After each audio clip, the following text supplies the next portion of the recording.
amici bellini, non vi viene un rimpianto?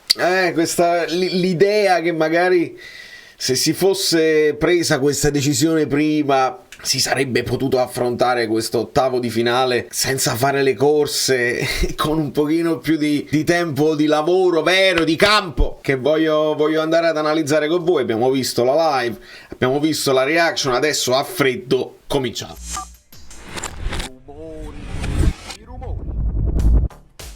Sì, perché col senno di poi è facile, però questo è il momento in cui poi si torna ad avere opinioni molto diverse. Perché finché con Garcia bene o male alla fine eravamo tutti d'accordo, con Mazzarri onestamente dopo le balle che ci hanno raccontato siamo benvenuto Gaetano Bagnulo. Prima di tutto vi iscrivete al canale se vi pare, se vi va, e lasciate un like per la prospettiva, per quello che deve essere il futuro. Il Napoli che deve guardare al futuro, una nuova era, non tornare indietro, una cosa nuova. E una cosa nuova si può fare se si mettono i presupposti. E purtroppo io mi sono addormentato con questo tarlo. E dice sì, ha fatto quello che si è potuto, perché il Napoli onestamente ha sofferto parecchio nel primo tempo. Abbiamo sofferto nel finalissimo, perché ricordiamo quella palla di Gundogan che finisce fuori, però in mezzo abbiamo visto delle cose, abbiamo rivisto dei concetti che adesso voglio vedere con voi, con gli screenshot, le pagelle e tutto, e l'idea che insomma non si potesse fare più di così con un giorno di allenamento praticamente mi ammazza, perché avessi scelto, allora io non dico di scegliere Calzona al posto di Garcia a inizio stagione, sarebbe stato visto in maniera strana, probabilmente interessante col senno di poi, però strano. Ma invece di Mazzarri, se ci avessi pensato al posto di Garcia, al posto di Mazzarri, per nel sostituire Garcia, ci sarebbe stato tutto il tempo per lavorare su questi principi e fare anche delle scelte diverse, magari anche delle scelte diverse sul mercato. Non lo so, perché alla fine quando tu togli Caiusta e metti Traoré, non dico Zielinski, ma già quando metti Traoré, quindi a gente che poi il calcio lo studia e sviluppa delle cose che sono al passo con i tempi, gli dai i giocatori giusti, secondo me le cose possono funzionare. Andiamo a vedere gli screenshot, postiamo con questo Ambrabam. Che poi giustamente rimane questo, già lo ha. Magie del green screen. Calzona, allora senza esaltarci nemmeno più di tanto, perché il Barcellona disastrato più scarso del mondo. Barcellona è comunque terzo in classifica in Spagna, non è che con il Girona che sta facendo i miracoli che sta facendo, quindi sarebbe secondo. Voglio dire, è il solito dualismo Real Madrid-Barcellona, voglio dire, e li abbiamo visti i valori in campo. Possono avere una difesa un po' più ballerina e sicuramente la hanno, però avete visto le posizioni interessanti di Pedri, di Gundogan, Yamal che si affianca a Lewandowski nel primo pressing, poi si allargano, come fanno girare De Jong che diventa una mezzala però regista, con Christensen che è un centrocampista però è un difensore, quindi non è un scemo Xavi, insomma ci ha messo molto in difficoltà, e secondo me Calzona ha dovuto guardare il primo tempo per capire, e qua è la superiorità dei tecnici che lo fanno per mestiere e non noi che ci mettiamo a raccontarla dopo la partita. Io posso guardare una squadra alla volta, poi quando riguardo la partita posso guardare anche gli avversari, ma nel momento io guardo solamente la mia squadra. Mentre Calzone in quel momento ha dovuto guardare il Napoli e capire il suo Napoli, dove erano i limiti, e infatti l'inversione delle due mezze ali che onestamente funzionano poco insieme, Caiusta e Anghissà, e anche capire dove erano i punti forti del Barcellona, dove poterli attaccare, e tanto è vero che poi nel secondo tempo Napoli più aggressivo, più convinto, ha creato dei presupposti, arriva il gol, lo subisce ma reagisce subito, e Osimhen è importante. Onestamente questo va detto anche, parziale difesa di Mazzarri che con però io sono convinto di una cosa, che con Osimhen avresti ancora di più rinunciato al gioco, 5, 4, proprio 1, proprio tiriamo avanti e vediamo che succede. Invece sono proprio contento che De Laurentiis non si sia completamente arreso e abbia fatto questa scelta. Per il futuro è tutto da capire che si deve fare. Vabbè, prima differenza che dobbiamo vedere,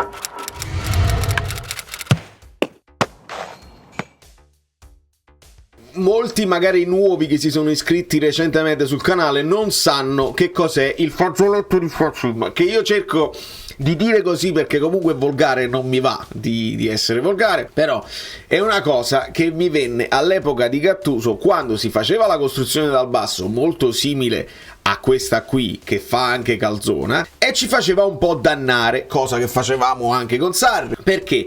Perché si gioca in un fazzoletto di campo, spesso quando si fa nella nostra area, dove se ti vengono a prendere ovviamente ti prendi dei rischi, ma se quei rischi tu li superi quel pericolo brillantemente con uno scambio facile con 1-2, hai superato il primo pressing e si creano le praterie. La prima differenza è che quando ha provato a farlo Mazzarri, noi abbiamo visto i 4 difensori in linea. Cioè noi vedevamo un terzino qua e un terzino qua. Non sono riuscito a trovarlo lo screenshot, fidatevi di me, lo abbiamo visto, ne abbiamo parlato. E invece già qui ovviamente Calzona non ha avuto tanto tempo, ma una cosa l'ha potuta dire. Cioè si mettono i 2 centrali qua negli angoli, uno dei centrali la dà a Meret, dopodiché Meret si chiama a sé il pressing del primo attaccante. Però vediamo che i terzini stanno qua e stanno qua dietro di me.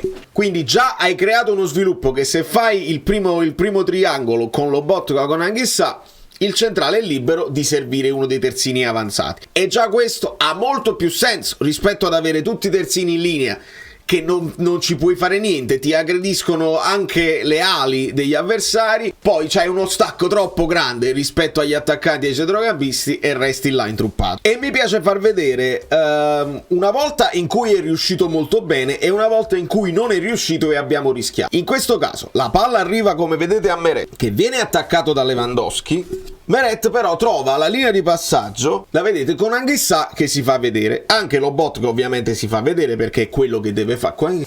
Fa quasi Hitler. Ma si libera Anghissà, la palla arriva pulita da Anghissà, che poi, come vedete, c'è il movimento di Rrahmani che sa che può chiudere il triangolo, quindi si crea questo triangolo molto semplice e Rrahmani può poi servire Di Lorenzo qua. E nella logica proprio di una costruzione dal basso così si fa. Hai superato il primo pressing e ti puoi riversare in avanti senza buttare il pallone a caso, senza cercare il passaggio la dai a me, la dai a te, più verticalità ma con logica. E infatti vedete lo sviluppo. Anghissà prende palla, la dà a Rrahmani che nel frattempo è risultato libero dalla marcatura di Lewandowski, perché Lewandowski è attratto dal pallone e quindi va addosso al portiere. E Rrahmani può già pensare a darla a Di Lorenzo. E si vede qua. Come mi piacerebbe farvi vedere i video, sarebbe tutto più semplice, però con calma, e noi questi sono i potenti mezzi, ce li facciamo piacere. E quindi vedete Rrahmani con un passaggio raso terra, senza dover alzare il pallone. Di Lorenzo con coraggio, vedete, già va andare, invece di tornare indietro e di lavorare nella tua metà campo, già va dentro, passaggio in profondità, semplice, fattibile per uno come Rrahmani.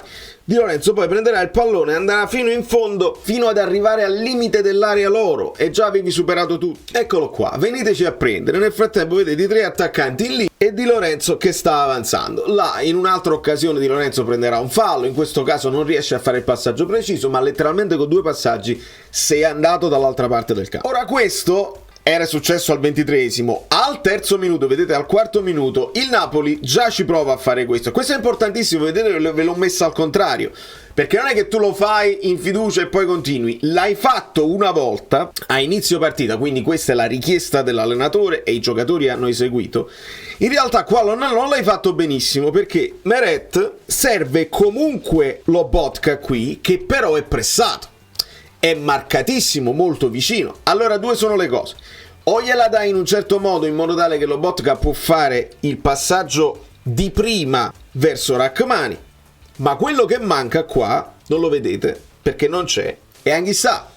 Perché se c'è anche Anghissà, allora Meret ha la possibilità della doppia scelta. Se invece ne hai una sola, avevi un'altra possibilità qui in Olivera, sicuramente, ma qui la rischia la giocata, si prende troppo un grande rischio perché la stai dando a Lobotka pressato. Di conseguenza Lobotka controlla il pallone, non riesce a darla di prima, viene dispossessato, si dice in inglese, dispossessed, da, credo fosse Gundogan, e guardate come piatto Anghissà, proprio non sta nemmeno guardando l'avversario che va e potrebbe qua, se Gundogan con un po' più di lucidità la dà qua al centro, buonanotte. E quindi, come vedete, tutti questi concetti di gioco poi devono essere applicati in campo con una squadra sveglia, pronta, che sa quello che deve fare in ogni fase della partita e in qualsiasi zolla del campo del pallone.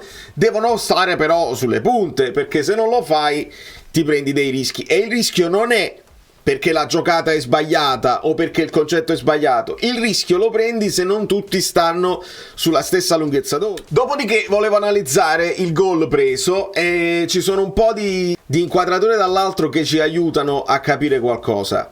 Qua la palla è già De Jong, in realtà dovremmo partire da poco prima, ma ho preso altri screenshot.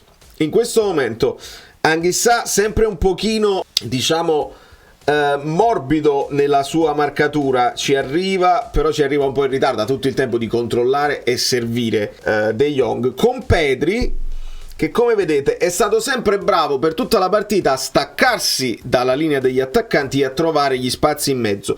In questo caso vedete che c'è Di Lorenzo che è più vicino a lui e stava abbastanza vicino. Poi a un certo punto Di Lorenzo, quando De Jong prende il pallone, decide di coprire un eventuale passaggio in profondità di De Jong, però lì ti devi fidare di Rachmani, secondo me, Di Lorenzo, perché Rachmani ce l'ha Lewandowski qui, quindi invece di appiattirti insieme alla linea avrebbe potuto, secondo me, staccarsi Di Lorenzo, anche perché abbiamo Politano che guardava Cancelo in quella zona, quindi là uno lo deve fare. Non lo so se sono stati studiati questi movimenti, se si potranno studiare.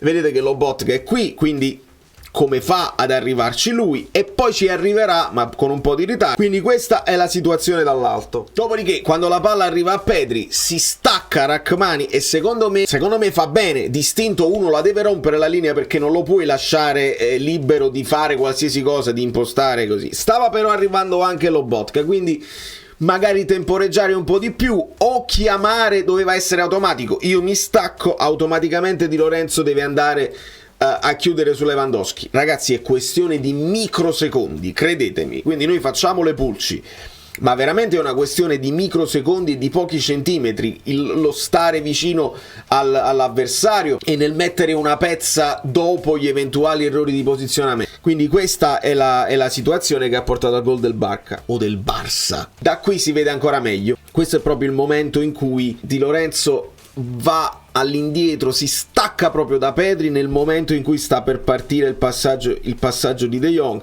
Vedete, è un po' in surplus Anguissa qui. Lobotka è vicino più a Christensen. Nel momento in cui la palla arriverà a Pedri, Lobotka proverà ad accorciare.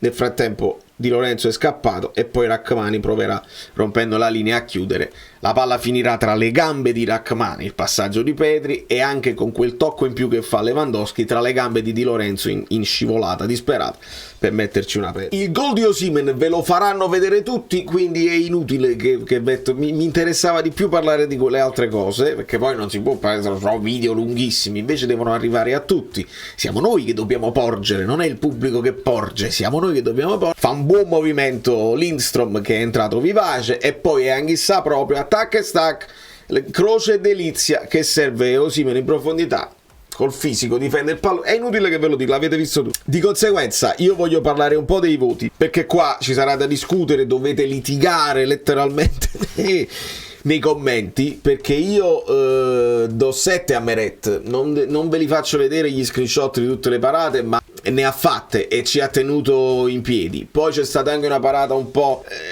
col pugno, un pochino di paura. Capisco che vi dia insicurezza, però il voto non va dato all'uomo oppure alla sicurezza e all'insicurezza che vi dà. Il voto va dato alla prestazione, e nella prestazione ci sono state delle parate di Meret che ci hanno tenuto in piedi. Ora il Napoli è difficile che deve andare a Barcellona a vincere, non è facile, non è storicamente così. Probabilmente la qualificazione è comunque compromessa, avremmo dovuto vincere a Napoli.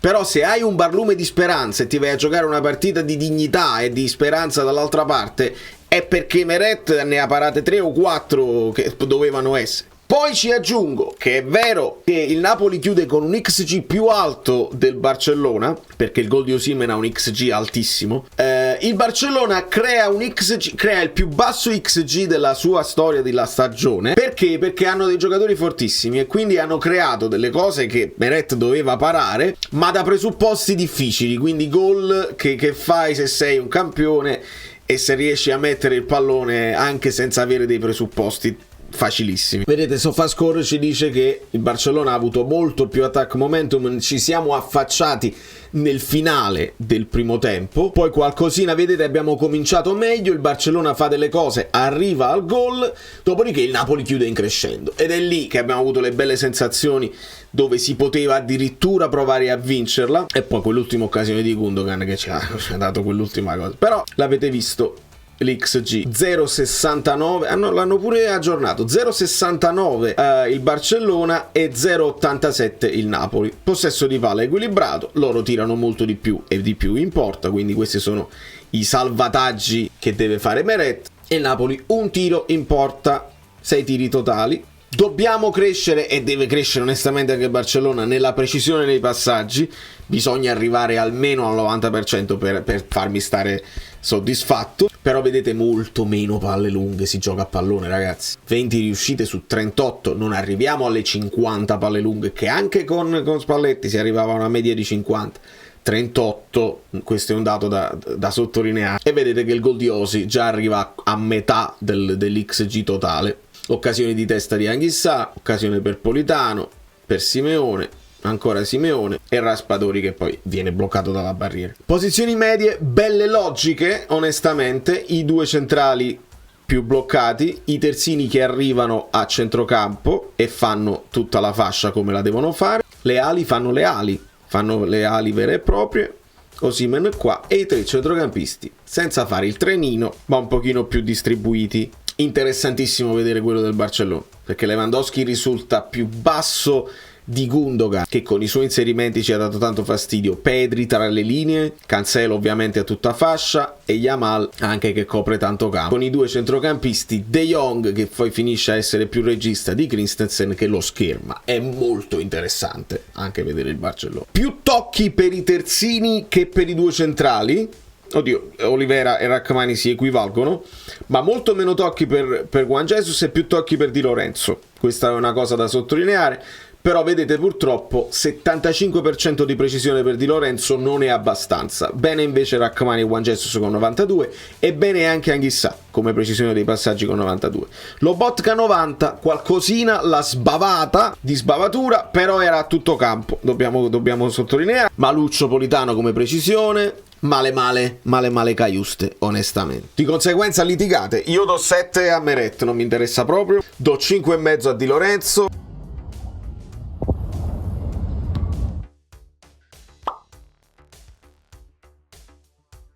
Goditi la giornata di riposo, fai come Zielinski, cioè lo so che tu vuoi stare vicino alla squadra. Zielinski ieri non in lista è entrato, era con loro, e questo fa piacere, fa bene vederlo. Là dobbiamo vedere l'unione, come è stato bello vedere Osimhen, Kvara. Sì, Kvara ha avuto quella reazione, ma secondo me è proprio il micro momento, erano lì a guardare la partita e esultare per i compagni, a incoraggiare i compagni che erano quindi Di Lorenzo si fa la sua partita da squalificato e si riposa un attimo. Do 6 a Rachmani perché voglio dare qualcosina in più a Juan Jesus. Litigate con me, perché se voi volete dare il voto alla carriera a Juan Jesus o il voto all'antipatia perché vi sta antipatico, va benissimo. Se dobbiamo fare il voto alla prestazione, Juan Jesus ancora una volta tra i migliori seriamente. Partita attenta su un Lewandowski, doveva guardare anche Yamal dall'altra parte, non facile la partita di Juan Jesus. E do 6,5 anche Olivera, qualche sbavatura iniziale ovviamente nell'impostazione che non mi piace tantissimo come qualità, però hai la fisicità. Tante volte il pallone spiovente fa valere il fisico sul ragazzino che ti sguscia da tutte le parti. Qualcosina il ragazzino l'ha fatta, però Olivera ha tenuto ha tenuto il campo ed è stato anche un po' più basso, quindi il Napoli manteneva questa cosa quando Di Lorenzo andava a tentare gli scambi con Politano. Do 6 ad Anghissà perché alla fine nel finale va pure in crescendo e va migliorando, sfiora il gol col colpo di testa, però avete visto come delle volte è passivo. Ragazzi, serve un grande centrocampista che purtroppo non è Cajuste, cioè Cajuste doveva essere il vice Anghissà per mettergli anche un pochino di pepe nel sedere, in modo tale che sappia che se non gioco più, se non gioco bene. E quindi spero che Calzona, più che Calzona, io spero che Den Donker faccia vedere delle cose, che Cajuste in allenamento si faccia uscire la scienza, perché altrimenti giocherà sempre Anghissà e vedremo sempre un giocatore che si gestisce, che ogni tanto si assenta dalla partita, che fa il suo, che si sente più forte degli altri, che però ogni tanto ti viene meno. 6,5 invece a Lobotka, a tutto campo, ha fatto qualsiasi cosa, si sente anche responsabile nel comunicare ai compagni, lo vedete come parlava con Cajuste e Anghissà, l'idea di calcio di Calzona. E a Cajuste do 5 perché non funziona ancora, probabilmente a Cajuste gli devi far fare il centrale a 2, secondo me lì che sviluppa meglio le sue caratteristiche come mezzala, che poi deve anche dare una mano. Poca roba onestamente, e vediamo se Calzona riuscirà a rinquadrare, a trovare un ruolo più adatto a Cajuste, altrimenti lì io sarò contento di vedere, se non possiamo vedere Zielinski, là si deve capire perché nella lista Serie A ancora c'è Zielinski, capiamo se lo vogliamo utilizzare oppure no. Se non c'è Zielinski mi va bene Traoré, lo sapete, io avevo dei dubbi su Traoré mezzala perché lo vedo più giocatore d'attacco trequartista ala, però secondo me gioca bene tra le linee, e qui è questa la zona di campo dove Traoré si esprime meglio. Lo vedo anche tosto, che rincorre gli avversari, secondo me ci darà delle soddisfazioni, vediamo se vale quei 25 milioni del riscatto. Politano 5,5, fa tanto lavoro ragazzi, perché quando ti viene a mancare Politano, Di Lorenzo è isolato, fa tanto lavoro di posizione, di aiuto ai compagni nella difesa, ed ecco perché alla fine è il preferito di tutti gli allenatori, alla fine lo schierano, però in attacco è sempre un po' prevedibile, i cross non arrivano mai, e serve qualcosa in più qui, e purtroppo, perché tutti mi stanno dicendo ma Zielinski non gioca più bene, non deve giocare più, ho capito, anche Politano è in fase calante da diverse partite eppure gioca sempre, anche Anghissà è in fase calante eppure gioca sempre, invece Zielinski è da morire, è l'unico che deve essere punito perché già ha firmato con l'Inter, lo capisco, vi capisco, però io da Politano voglio qualcosa in più. 5,5. Kvara 5,5 per motivi diversi, però, perché gli sono arrivati veramente pochissimi palloni e qualche spunto secondo me l'aveva anche fatto, però a me sta bene che viene sostituito anche lui, che nessuno si senta intoccabile, vale per Anghissà e vale anche per Kvara. Qua grande coraggio, secondo me Calzona è stato premiato dal coraggio, e quindi al posto di Kvara Lindstrom, che è entrato anche bene con personalità, con freschezza, tocca il pallone. Secondo me Lindstrom ci dà delle soddisfazioni, servono più minuti per il ragazzo. E Osimhen 7 onestamente, molte volte in fuorigioco, assolutamente non ancora nella forma ideale di dell'Osimhen dominante, però quella mezza occasione l'ha avuta, anche con un po' di fortuna ha spiazzato il portiere, e là devi essere decisivo. E tra le cose di Osimhen è che non so quante partite ha fatto in Champions dove alla fine risulta sempre timbrare il cartellino, quindi questi sono i giocatori che poi alla fine ti fanno la differenza. Aveva già deciso il cambio, Simeone era lì pronto ad entrare insieme a Raspadori, e c'è una bellissima immagine del gol del Napoli dove Calzona non esulta, si torna indietro e gli chiedono vuoi confermarlo il cambio, e Calzona fa sì va bene, fallo uscire, deve entrare Simeone, va benissimo, già aveva tutta l'idea, il cambio, tutta una serie di concetti vanno al di là del risultato che sta facendo il Napoli, quindi c'è coerenza, poi ti può andare bene o ti può andare male, ma c'è coerenza, sì, viene confermato il cambio, entrano Simeone e Raspadori che lottano. A me Raspadori qua come ala destra continua a non fare impazzire, però Traoré benino, Lindström benino, e abbiamo tanta roba in attacco. Bisogna capire, purtroppo mi hanno riferito che per Ngonge ci sarà almeno forse un paio di settimane di attesa per il suo problemuccio. Capiamo le condizioni di Politano, altrimenti ci dobbiamo inventare una soluzione a destra. Calzona ha qualche giorno, mica tanti, perché già si deve andare in campo, per capire se ci deve andare Raspadori lì, se ci deve andare Lindstrom lì, o addirittura Traoré, potrebbe essere un'altra soluzione lì. In un'idea mazzarriana ci può andare anche Mazzocchi su quella fascia, no? Che a me non dispiace nemmeno, cioè un'ala alla Lozano che possa mettere dei cross col suo piede. Ma sappiamo che Di Lorenzo è squalificato, quindi Mazzocchi deve fare per la prima volta nella sua vita il vice di Lorenzo, cioè quello per cui è stato preso. Insomma, il rimpianto di non aver dato questa squadra a Calzona per tempo a me resta. Come vi dissi anche che la scelta poi di mettere Mazzarri con quel filotto di partite difficili davanti non era l'ideale, perché hai messo in difficoltà anche Mazzarri, squadra disastrata, squadra impaurita, che resta ancora impaurita, quindi bisogna lavorarci. Anche qua hai dato questo cambio, il cambio di allenatore senza dargli tempo di preparare la partita. Più di così veramente secondo me non si poteva fare, e adesso bisogna confermare, quindi confermare che non è stata una reazione del momento perché ci sono le telecamere della Champions o perché al cambio di allenatore tu hai la scossa emotiva. Secondo me la scossa emotiva c'è stata con Mazzarri con l'Atalanta, perché lì poi vincemmo più di nervi. Se vi ricordate bene la partita, io ero a Napoli, quindi l'analisi non la feci proprio da studio, diciamo. Però ricordiamo che ci fu quell'errore di Carnesecchi, la pressione di Osimhen e il gol di Elmas che ci portò alla vittoria. Altrimenti ragioniamoci su quella partita là. Però ci fu la scossa emotiva, senza dubbio, e Mazzarri si sa che nella sua proprio storia, nella sua carriera, appena subentra non perde mai. Calzona prima partita da club non ha perso contro il Barcellona, e secondo me non è poco. Adesso bisogna confermare col Cagliari, al di là ovviamente col Cagliari partita da vincere, punto e basta.